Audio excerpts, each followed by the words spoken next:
The air was thick, a raw wound of cold and dampness clinging to the lungs. Each gasp was a shallow scrape, tearing at a throat already raw with fear. Bare feet slapped against slick, uneven stone, the rhythm of flight a frantic, desperate pulse against the thrumming silence of the night. A sliver of moon, a cruel, indifferent crescent, offered just enough light to paint the shadows with monstrous shifting forms. Her breath plumed in the frigid air, ghost-like and ephemeral, a fleeting testament to a life she was trying to reclaim. The scent of stale urine and rotting refuse, the everyday perfume of confinement, still clung to her clothes, a phantom chain. Her muscles screamed, a searing protest against the unfamiliar exertion. But the alternative was a paralysis of spirit far worse than any physical pain. Every rustle of leaves, every distant dog's bark became a hunter's footfall, a shadow stretching to encompass her fragile hope. The sheer audacity of her act, the defiance against an unyielding world, gave her a fleeting, dangerous strength. She pushed deeper into the labyrinthine darkness, a small, defiant tremor against the vast, crushing weight of an empire. The chill seeped into her bones, not just from the biting wind, but from the cold grip of what lay behind. She imagined the heavy thud of sandals on the cobblestones, the guttural shouts, the leashes straining in the hands of men whose faces were carved from stone. The image spurred her on, a cruel whip against her flagging will. Her eyes darted, searching for any break in the oppressive gloom, any sign of refuge in this indifferent world. The city, a sleeping behemoth, stretched out behind her, its silent buildings holding a million watchful eyes. To escape its grasp felt impossible, a dream woven from desperation. The only warmth came from the burning in her chest, the desperate furnace of survival. But then a sound, distinct and chilling, cut through the night's muffled blanket, the sharp crack of a whip, followed by a distant, mournful cry.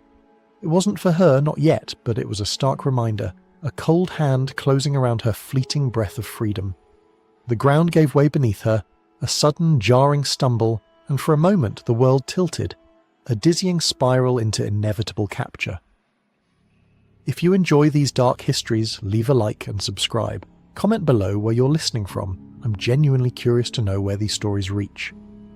She hit the earth with a gasp, the impact jarring her teeth and sending a fresh wave of agony through her already aching body.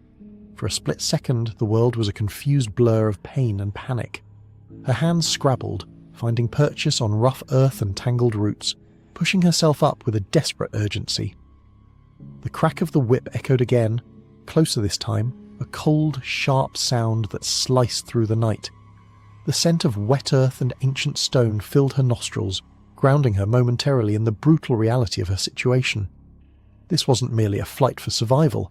It was a desperate gamble against an entire system, a defiance of laws etched in blood and iron. In Rome, the concept of a runaway slave, particularly a woman, was met with an unyielding brutality that chills the modern mind. Our perception of freedom, an inherent right, would have been incomprehensible, even ludicrous, to the masters of the Roman world. For them, a slave was property, a living tool, and property that dared to escape was property that needed to be broken, visibly, undeniably, to serve as a terrorizing example for all others who might harbour similar dangerous thoughts. The very thought of escape was a threat to the carefully constructed order of their society, a challenge to the gods themselves who, they believed, sanctioned their dominion. The air grew heavier with the presence of her pursuers, the distinct scent of their leather and sweat reaching her now. She could feel their eyes, unseen but palpable, tracing her path in the inky blackness. This desperate scramble for liberty was not merely a crime against an owner. It was an affront to the very fabric of Roman society, a betrayal of the order that sustained their empire. A woman, often seen as inherently weaker, more emotional and less capable of calculated defiance, was expected to remain compliant. Her escape was therefore an even greater transgression, challenging not only her master's authority, but also deeply ingrained societal expectations about female obedience. The psychological impact of a woman breaking free from such a rigid social and legal structure resonated deeply within the Roman consciousness. It wasn't just about recovering lost property. It was about reasserting control, demonstrating the futility of resistance, and reinforcing the brutal hierarchy that underpinned their prosperity. Her punishment would serve a dual purpose: to reclaim her body and to crush the spirit of any other woman who dared to dream of a life beyond the chains. The ground beneath her feet was becoming more treacherous, indicating a departure from the city's immediate surroundings. Perhaps a path to the wilderness, a wild, untamed land that offered a different kind of danger, but also a sliver of hope. Yet the sounds of pursuit were closer still, the guttural barks of the dogs now piercing the night, growing louder with each frantic beat of her heart. She could almost taste their hot breath, feel their snapping jaws. The thought of being dragged back, humiliated and broken, fueled a last surge of desperate energy. Her breath tore in her chest, a ragged, burning sound. The contrast with our own world, where the very idea of a human being owned, bought and sold is abhorrent, creates a stark, almost unbridgeable chasm of understanding. We speak of human rights, of freedom as an inalienable truth.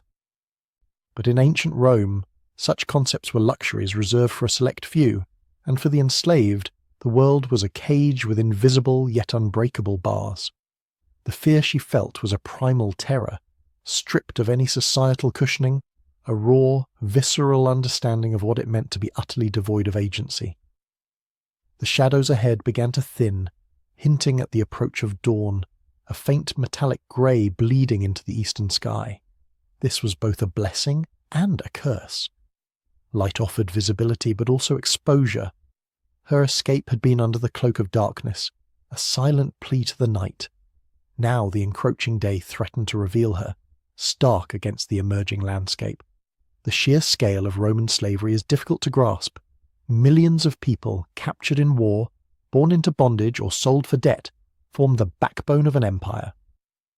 Women especially faced a unique set of vulnerabilities and roles within this system, from domestic servants and weavers to agricultural labourers and sex workers. Their bodies, their labour, and their very existence were subject to the absolute will of their masters.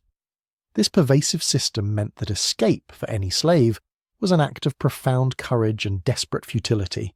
For a woman, the stakes were often even higher, laden with the additional dangers of sexual exploitation and the crushing social stigma that accompanied a life outside the established norms.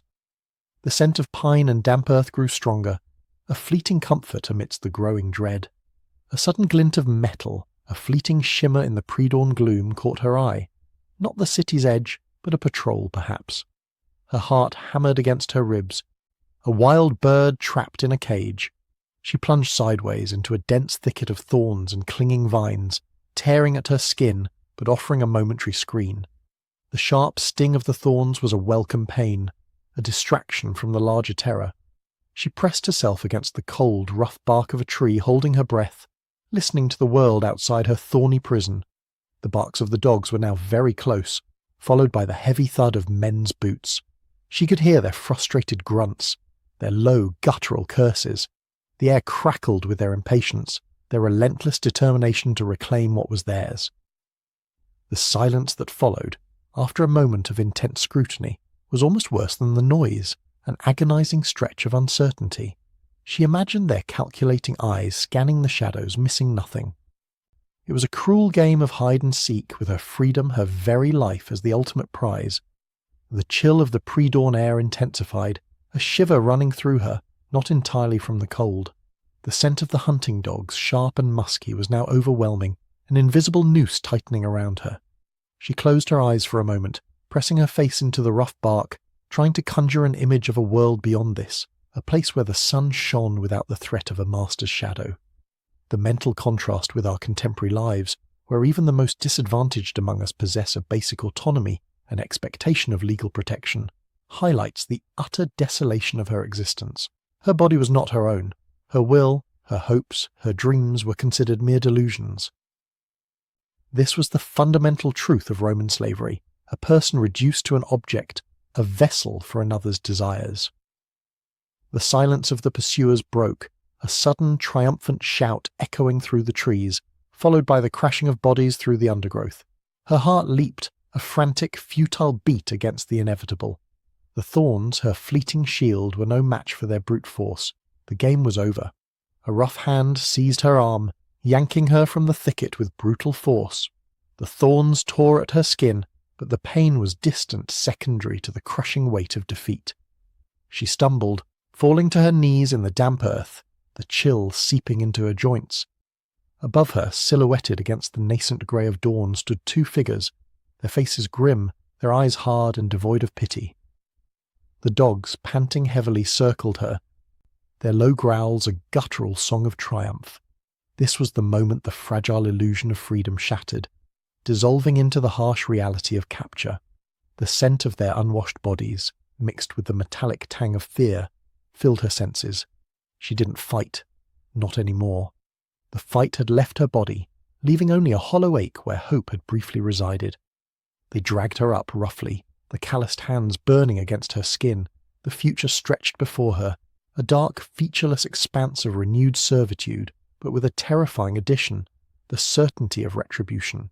She knew, with a bone-deep certainty, that her escape had sealed her fate, marking her for a punishment designed not just to hurt, but to obliterate the very will to dream of liberty again.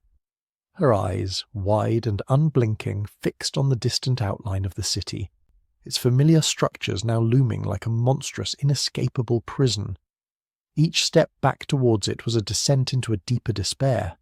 The guard's grip tightened, a bruising reminder of her utter powerlessness.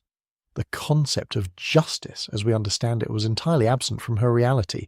Her crime was daring to assert her humanity, an act deemed unforgivable in the rigid social order of Rome. The quiet despair that settled upon her was profound, a heavy shroud woven from the realization that her suffering was not just personal, but systemic, an integral part of the machinery of her empire. The very air seemed to press down on her, robbing her of breath. The coldness she felt now was not merely the morning chill, but the frigid touch of a world that saw her as property, a tool, a mere commodity whose value was diminished by her attempted flight. This brokenness, this spiritual fracturing was often the first, most insidious punishment, preceding any physical torment. They led her onward, her bare feet dragging, each step a testament to a hope extinguished. The journey back was a blur of aching muscles and silent humiliation. She was bound, her wrists chafed raw by coarse rope, marched through the waking city as a spectacle. The early morning street vendors, the hurried slaves, the occasional citizen on their way to business, all turned their heads, their gazes a mixture of curiosity, pity, and often cold indifference. She felt their eyes like pinpricks on her skin, each one reinforcing her shame. Her head was bowed, her hair matted with dirt and sweat, shielding her from their stares, a small act of defiance in her utter defeat. The smells of the city, once a faint memory of a life she'd known, now assaulted her. Burning charcoal, ripe fruit, human waste, incense from a nearby temple. They were the smells of a living, breathing world from which she was utterly severed. The sheer loneliness of her situation was a crushing weight. She was an island of despair in a bustling sea of life. She heard whispers, fragments of conversation, enough to know her fate was being discussed, judged, cemented in the minds of strangers. The weight of their judgment was almost as heavy as the ropes that bound her. The rhythmic thud of their footsteps echoed in the narrow streets, a relentless drumbeat marking her inevitable return to bondage. The sun, now fully risen, beat down with a harsh, unforgiving light, exposing every flaw, every tear in her tunic, every streak of dirt on her skin. There was no hiding now. The vibrant colours of the city, the painted frescoes, the rich robes of the wealthy, the bright wares in the shops, seemed to mock her drab, defeated state. She passed by a fountain, its cool water splashing playfully, and a sudden, sharp pang of thirst tightened her throat. The simplest comforts, the most basic human needs, felt like distant dreams, unattainable luxuries. Her mind, in a desperate attempt to find solace, drifted to the soft touch of moss, the whisper of wind through leaves she'd felt during her brief flight. These fleeting memories were quickly overtaken by the stark reality of her imminent punishment. She knew the Roman system well enough to understand that her attempted escape, as a female slave, would be met with a severity designed not just to punish, but to utterly obliterate her spirit, to ensure she would never again dare to dream of freedom. The air was thick with the dust of the city, each particle a tiny witness to her despair.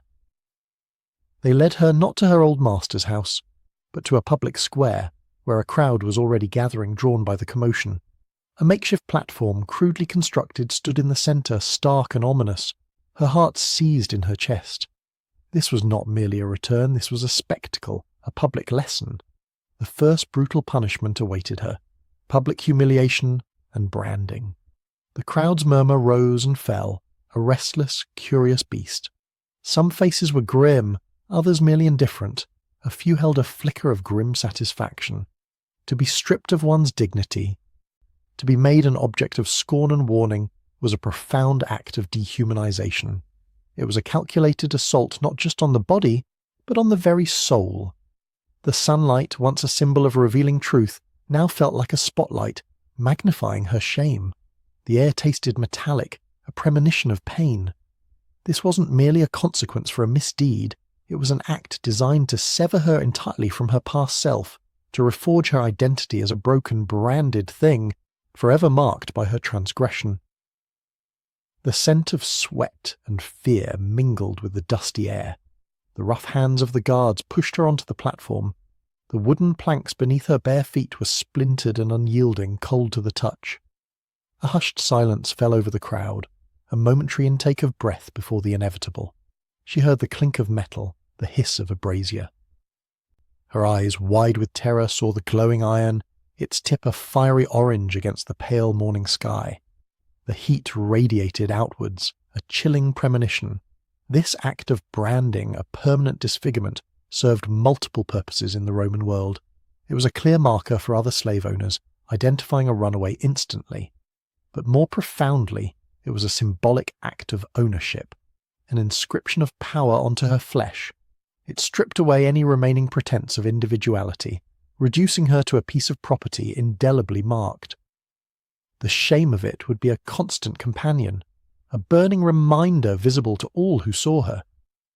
It was a punishment that continued long after the initial pain subsided, a scar on her identity, a wound in her spirit that would never truly heal. She closed her eyes, bracing for the searing agony. A silent scream caught in her throat. The pain was instantaneous and absolute, a searing white-hot agony that ripped through her, stealing her breath. A primal scream tore from her throat, raw and involuntary, echoing in the sudden shocked silence of the crowd.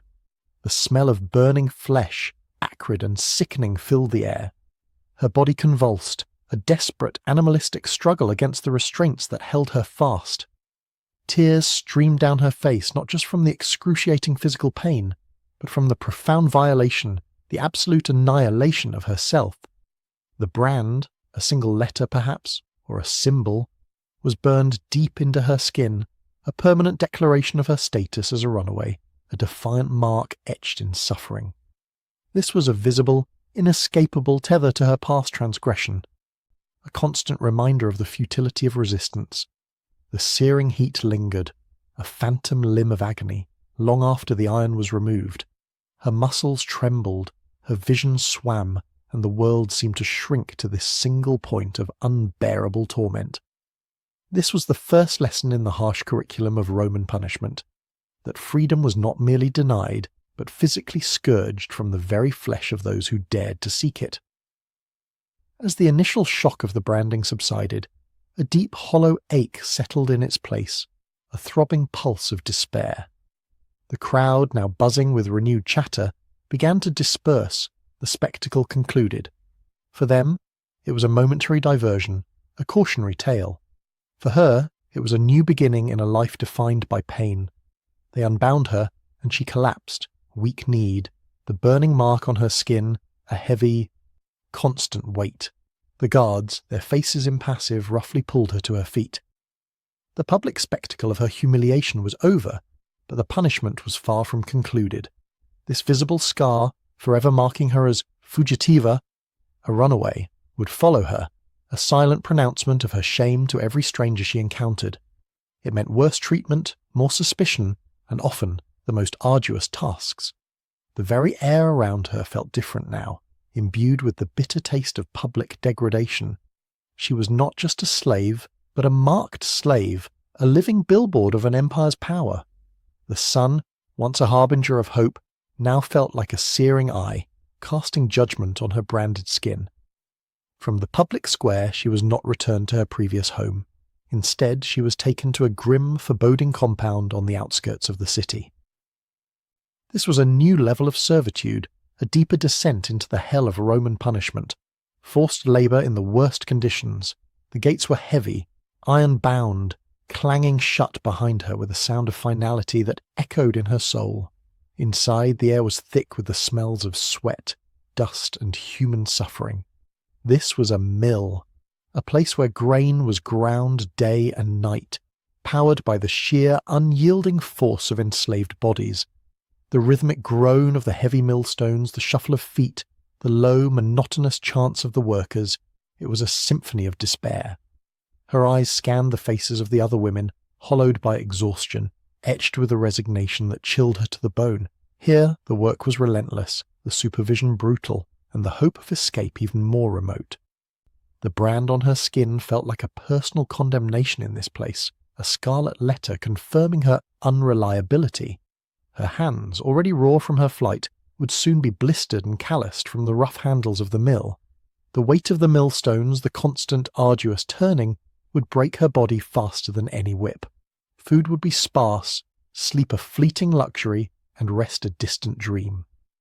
This form of punishment was a slow, agonizing death, a systematic erosion of the human spirit through sheer physical depletion. Unlike the branding, which was an acute public agony, this was a chronic, private suffering, grinding away at the edges of her existence day by monotonous day. The only sound in her mind would be the ceaseless grating rumble of the mill, a constant reminder of her inescapable fate. The freedom of movement, the simple act of walking where one chose, which we take for granted, was here replaced by an enforced repetitive motion, a grotesque dance of despair.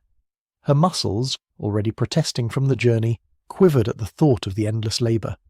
The faint memory of the wind in her hair, of the open sky, now felt like a cruel joke in this stifling, dusty enclosure. Days blurred into weeks, marked only by the shifting light through the high, barred windows and the unrelenting ache in her limbs. Her hands became raw, then calloused, then numb to the constant friction of the mill. Her shoulders rounded with the strain, her back a perpetual knot of pain. The coarse food offered little sustenance against the prodigious energy expended. She felt herself wasting away, her flesh receding, her bones becoming more prominent, a living skeleton animated by a fading will. The only relief came in the fleeting moments of exhausted sleep, where fragmented dreams of open fields and clean water flickered, only to be cruelly snatched away by the harsh dawn and the clang of the overseer's bell. The overseers themselves were often brutal, enforcing the relentless pace with whips and curses, their faces hard and unforgiving, seeing only bodies to be driven, not individuals to be cared for. This was the second brutal punishment, a prolonged physical and spiritual torment, designed to crush any remnants of defiance. The dust from the grinding grain permeated everything, coating her lungs, making each breath a gritty effort, a constant taste of her bitter reality. The very air she breathed was heavy with the fine, choking dust of the grain, settling on her skin, clinging to her hair, making her cough with a dry, rasping sound. Her voice, once soft, became hoarse from the dust and disuse. Conversation among the slaves was minimal, hushed whispers of despair or warnings of surveillance. The constant drone of the millstones became a part of her, a ceaseless hum in her bones, deafening her to any internal protest. The light from the small, high windows seemed to mock her, offering glimpses of a sky she could not touch, a world she was no longer part of. Her sense of self was slowly eroding, replaced by the identity of a labourer, a cog in a grinding machine. The irony was bitter. The very food that sustained the empire was produced by the destruction of human bodies, ground down much like the grain itself. The contrast with our modern understanding of labour rights, of regulated hours and safe conditions, is staggering, highlighting the utter disregard for human life that permeated this system. She would wake each morning with a groan, her body a testament to the night's brief, insufficient rest, facing another endless cycle of toil under the unforgiving Roman sun. Yet, even in the depths of this despair, a flicker, a tiny ember of defiance sometimes sparked. Perhaps it was the shared glance with another woman, a silent acknowledgement of mutual suffering, or the brief, almost imperceptible slowing of the millstone when the overseer's back was turned. These were not acts of grand rebellion, but minute assertions of individuality, whispers of a spirit refusing to be entirely extinguished. But such whispers were dangerous. The Roman system was designed to detect and brutally suppress even the faintest glimmer of renewed hope, especially in a recaptured runaway. Her previous escape attempt marked her, making her a target for closer scrutiny and harsher treatment. The masters knew that if one broken woman could still harbour such thoughts, then the example of her punishment hadn't been severe enough. The dust and the drone of the mill were her constant companions, but the subtle awareness of the other women, their shared unspoken agony, formed a fragile, invisible bond. This unspoken solidarity was a dangerous comfort, a silent promise of defiance even in the face of absolute despair. The grinding motion, once a torment, became a numb rhythm, a part of her decaying existence. One day, a new face arrived. Another woman, younger, her eyes still holding a spark of fire not yet extinguished. She too bore the mark of a runaway, though hers was on her cheek a stark, angry brand. A silent understanding passed between them, a shared history of defiance and capture. This shared pain, however, was a double-edged sword. While it fostered a fleeting sense of connection, it also highlighted the brutal effectiveness of the Roman system. Each new face was a testament to the empire's power, a grim confirmation that no matter how many escaped, they would always be brought back, broken, and thrown into the same grinder. The air in the mill grew thicker with the added presence of yet another defeated soul. The new woman's arrival served as a stark, chilling reminder of the cyclical nature of their fate, a desperate flight, a brutal recapture, and a life sentence to a fate worse than death. The monotony of the mill was briefly broken by this new presence, a pause in the endless cycle of suffering, but the inevitable return to the grind was swift and unforgiving. The metallic tang of fear, a familiar scent mingled with the dust and sweat. The whispers of a new, even harsher fate began to circulate among the mill slaves, carried on the dusty air like a contagious disease. Stories of women, repeat offenders, or those deemed particularly rebellious being sold off to the mines. The word mines hung in the air like a death sentence. It was a place of eternal darkness, of back-breaking labour deep beneath the earth, where the sun never touched, and life was measured in days, sometimes hours, before collapse. This was the third brutal punishment, a descent into an underground hell, a fate almost universally dreaded. The thought of it sent a shiver through her already exhausted body. Here, in the mill, at least there was light, however meagre, and the open sky, however distant. The mines promised only endless gloom, choking dust, and the constant threat of cave-ins. It was a place where bodies were consumed by the earth, where hope died a slow, suffocating death. The air in the mill felt suddenly heavier, the grind of the stones more ominous, as if echoing the groans from beneath the earth. The fear was palpable, a cold hand squeezing her heart. The overseer's eyes, always watchful, seemed to linger on her, more often after the new woman arrived. Her previous escape, her brand, combined with this subtle, unspoken connection to the newer, still fiery spirit, made her a prime candidate for the next stage of a Roman retribution. One brutal morning, the order came, her name was called, and the grinding mill fell silent for a terrifying moment. She knew. The other women averted their gazes, a mixture of fear and profound, helpless pity in their eyes. There were no goodbyes, no farewells, only the grim procession out of the mill, her branded arm grabbed by a hardened guard. She looked back once, her eyes meeting the new woman's, a silent message of resignation and despair passing between them. The gates of the mill clanged shut behind her, but this time the sound was not one of return but of further descent.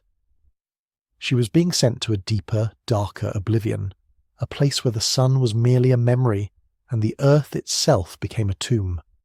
The air outside felt strangely thin, as if she were already being pulled into the crushing weight of the subterranean world. The journey to the mines was long and arduous, a slow procession into a barren, desolate landscape. The cart jostled over rough roads, its wooden wheels groaning under the weight of its human cargo. She was huddled with other women, all bearing the marks of their transgressions, their faces gaunt and resigned. The air grew colder, thinner, filled with the metallic scent of ore and the pervasive stench of sweat and despair. As they approached, the mines loomed on the horizon, gaping mouths in the side of a mountain, exhaling a chill, dusty breath. It was a landscape of stark, raw earth, scarred by human toil, a monument to human suffering. This was a place where life was cheap, where the earth took its tribute of bodies and souls. The sounds that carried on the wind were chilling, the dull thud of picks, the distant rumble of collapsing rock, and the mournful cries of those trapped below. The sight of the entrance, a dark maw swallowing humanity, filled her with a profound, terrifying dread.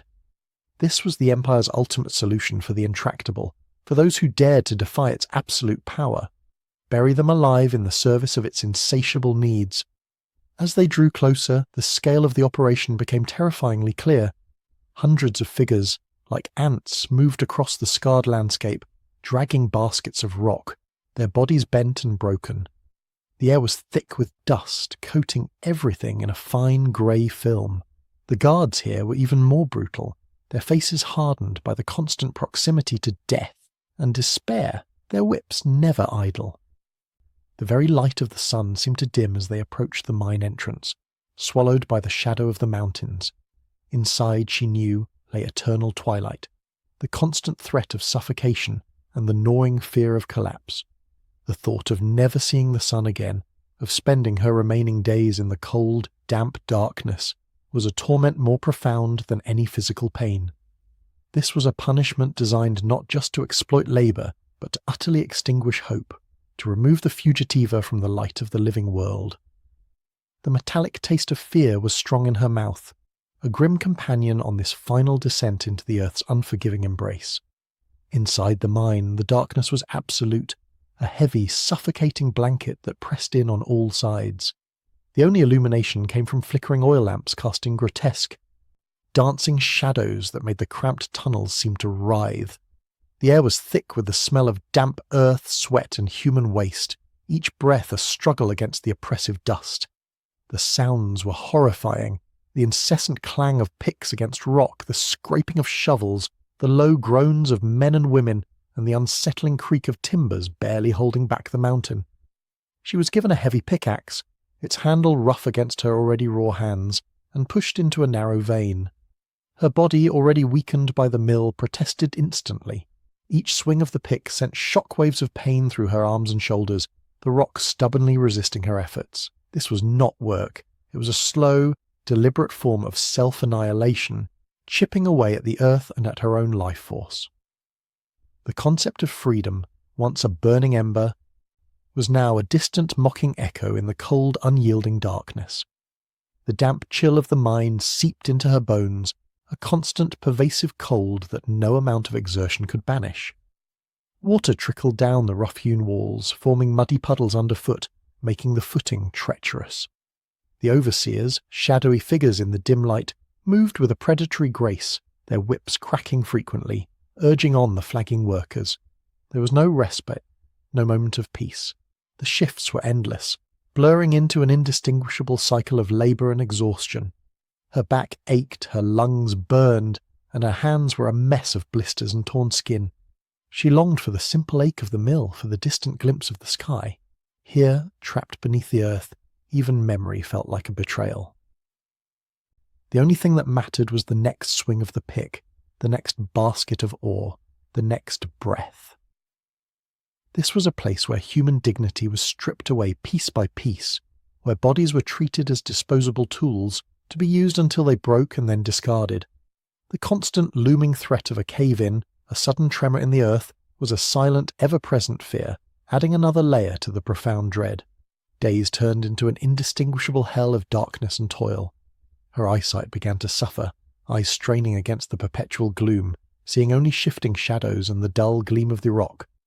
Her skin, once tanned by the sun, became pallid and grey, streaked with dirt and sweat. Her hair was matted, her fingernails broken and caked with grime. She moved like an automaton, her body obeying the commands of the overseer, her mind a numb, empty space where thoughts of escape once resided. This was the goal of the mind punishment, not just to extract wealth from the earth, but to extract every last spark of humanity from the enslaved, to render them utterly incapable of resistance or even independent thought. The contrast with our modern emphasis on mental well-being and the psychological impact of confinement is stark. Here, the mind was merely another tool to be broken. The relentless physical demands, coupled with the profound sensory deprivation, conspired to create a living death, a slow descent into madness. The rhythmic clang of the pick became the soundtrack of her diminishing existence. One day, a dull thud, louder than usual, echoed through the tunnels. A section of the mine had collapsed, trapping several workers. Panic, a raw, primal scream, erupted through the cavern. For a moment the rhythmic clang of picks ceased, replaced by the terrified shouts of the trapped and the desperate calls of those trying to dig them out. She watched, her own heart hammering, as guards, indifferent to the lives lost, merely focused on securing the remaining workers, ensuring no one used the chaos as an opportunity to flee. The incident, a terrifying common occurrence in Roman mines, was a stark reminder of the ultimate fragility of life here, the absolute expendability of a slave. The air grew thick with dust and the scent of pulverized rock, carrying with it the fresh stench of death. This was a place where existence was a constant gamble, where the earth itself was a capricious master and human life was worth less than the ore it yielded. The horror of the moment, the chilling indifference of the guards, sealed her internal prison tighter than any physical chain. Miraculously, she survived the mine, though scarred deeper than any brand. Her escape from that subterranean hell was not a flight to freedom, but a transfer, a new stage of punishment. She was re-enslaved, but under a master known for his extreme cruelty, a man who saw her branded arm not as a sign of ownership, but as a challenge to be met with escalating torment. This was the fourth brutal punishment, re-enslavement under conditions designed to be worse than anything she had known, a descent into a specific personalized hell.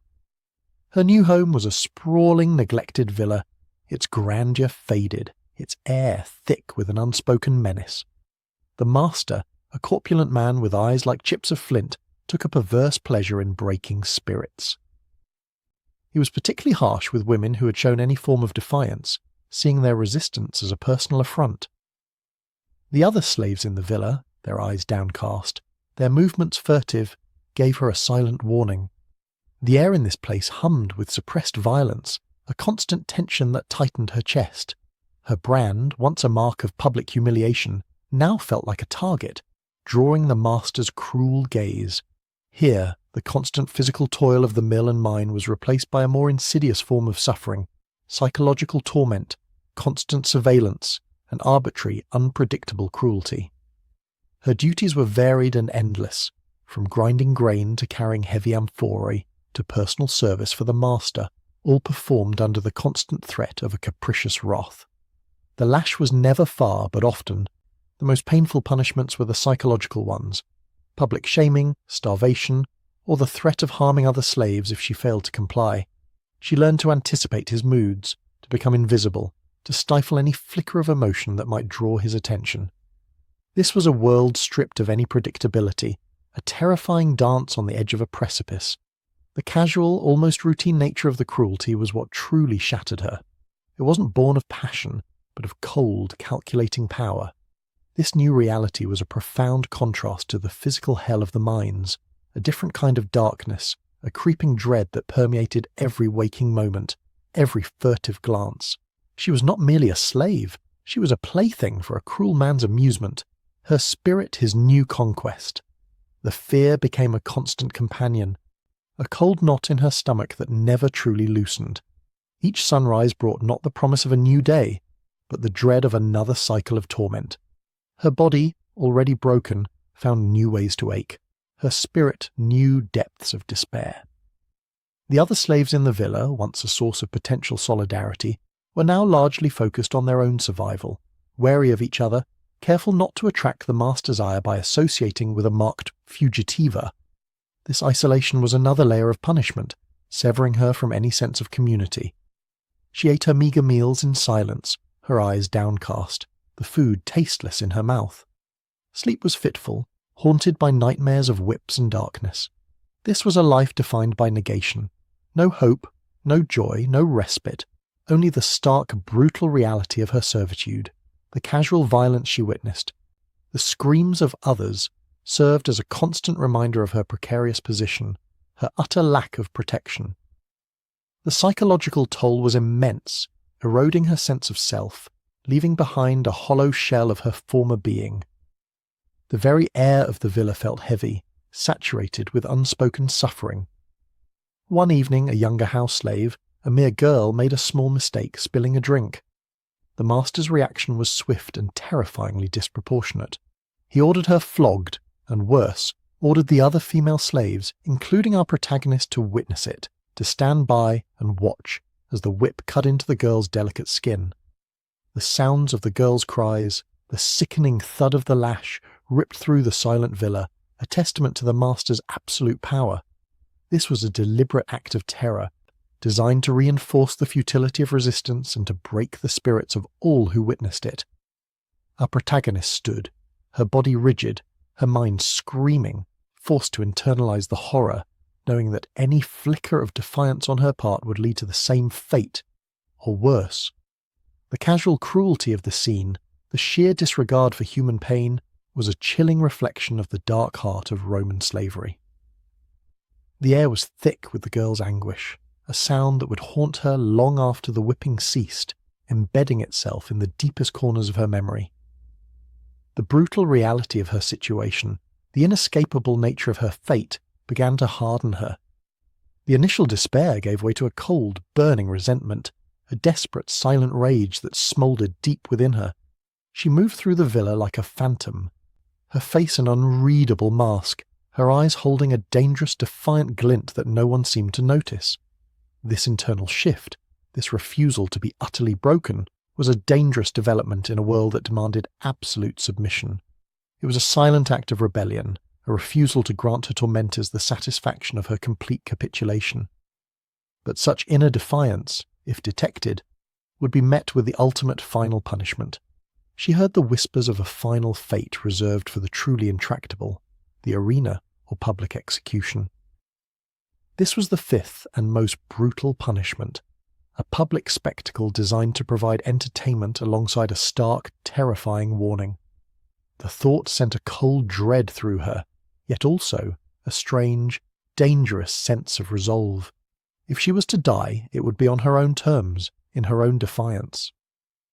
The very dust motes dancing in the shaft of light from a high window seemed to glitter with an ominous knowing. The whispers solidified into certainty. The master, tired of her quiet defiance, her unyielding gaze, decided she was a lost cause, too dangerous to keep. She was to be sold to a gladiatorial school, destined for the arena, or worse, to be executed publicly as a dire warning. The news spread through the villa like wildfire, met with silent dread by the other slaves and a chilling satisfaction by the master. For our modern sensibilities, the idea of turning human suffering into public spectacle is abhorrent, a barbaric relic of a distant past. Yet in Rome, such events were common, a source of entertainment and a powerful tool of social control. Her ultimate fate, therefore, was not merely a personal tragedy, but a carefully orchestrated performance, a final, brutal lesson for anyone who might contemplate the forbidden path of freedom. She heard the preparations, the hushed conversations, the clinking of chains. Her mind, surprisingly, was clear. The fear was still there, a cold current, but beneath it lay a strange calm, a fierce determination. If her life was to end, she would face it with a gaze that reflected her unbroken spirit, a final, silent act of defiance against a system that sought to consume her entirely. The day came quickly, ushered in by the harsh light of dawn. She was led, not through the city's main thoroughfares, but through back alleys, her presence deemed too problematic for a direct route. The chains on her wrists and ankles were heavy, cold, a final, undeniable statement of her status. The air was thick with the smells of the city, familiar yet distant, as if she were viewing it from behind a glass wall. Her escorts were grim-faced, their silence more menacing than any threat. She felt no fear, only a profound weariness and a strange sense of detachment. This was the culmination of her journey, the brutal end to a life defined by struggle. The arena gates loomed ahead, massive wooden structures, scarred and weathered, hinting at the violence within. The roar of the crowd, a distant, hungry sound, seeped through the thick planks, a terrifying lullaby of death. This was the Empire's ultimate statement, that even the most desperate acts of freedom would be met with an absolute, undeniable response, transforming individual suffering into collective entertainment and a chilling warning. The sun high above felt like a judge, casting long, accusing shadows. As she was pushed through the dark, echoing passageways beneath the arena, the roar of the crowd grew deafening, a visceral, animalistic sound that vibrated through the very stone. The smell of blood, sweat, and fear was palpable, a heavy perfume of impending death. She saw the other condemned, mostly men, their faces a mixture of terror and grim resignation. Some were gladiators, others criminals, but all shared the same final destination. Her position, as a woman, was unusual for this specific form of public execution, making her a more potent symbol, a unique cautionary tale. This was her final stage, her last act of defiance, to face death with an unbroken spirit, to deny them the satisfaction of her tears, her pleas. The metal gate before her rose with a groan, revealing the blinding sunlight of the arena floor, the vast expectant crowd and the blood-stained sand. For a split second she looked up, past the tiered seats, past the roaring faces, to the vast indifferent sky, a profound melancholic sigh escaping her lips. This was not merely the end of a life, but the final, brutal punctuation mark on an entire existence defined by the absence of freedom. Stepping onto the sand, the sudden glare of the sun was blinding, momentarily disorienting. The roar of the crowd intensified, a wave of sound crashing over her. She raised her head slowly, deliberately, her eyes scanning the sea of faces, not in fear, but in a final defiant act of presence. She saw their faces, a blur of humanity, some eager for spectacle, some merely curious, others perhaps with a fleeting flicker of pity. But none could truly grasp the journey that had led her to this moment, the depths of despair and the desperate burning hope that had fueled her flight. The guards positioned her in the centre, facing the imperial box where her former master sat, his face a mask of cold satisfaction. He had sought to break her, to erase her will, and in his eyes he had succeeded. But as she stood there, defiant in her silence, she knew he hadn't. The physical chains held her, but her spirit remained untamed, a small stubborn flame flickering against the vast darkness of their power. This was her final, profound statement, that even in ultimate defeat, a measure of self could be preserved, a quiet dignity asserted. The executioner approached, his face obscured by a helmet, his movements practiced and efficient. He carried a heavy sword, its blade gleaming dully in the arena sun. The crowd hushed, a collective holding of breath ready for the final act. She did not flinch, did not cry out, did not beg. Her eyes remained fixed, not on the executioner, but on a distant point beyond the arena walls, on the faint hazy outline of the hills she had once tried to reach. In that last suspended moment, she was not a slave, not a runaway, not a branded piece of property. She was simply a woman, reclaiming in her final breath the agency that had been so brutally denied her.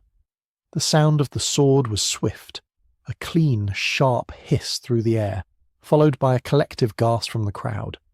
The sun beat down on the blood-stained sand, indifferent to the life that had just extinguished, to the silent, defiant scream that had finally been silenced. And as the dust settled, the echo of her struggle lingered, a faint whisper in the vast indifferent expanse of history, a testament to the unyielding human spirit that dared to dream of freedom, even in the face of the most brutal empire.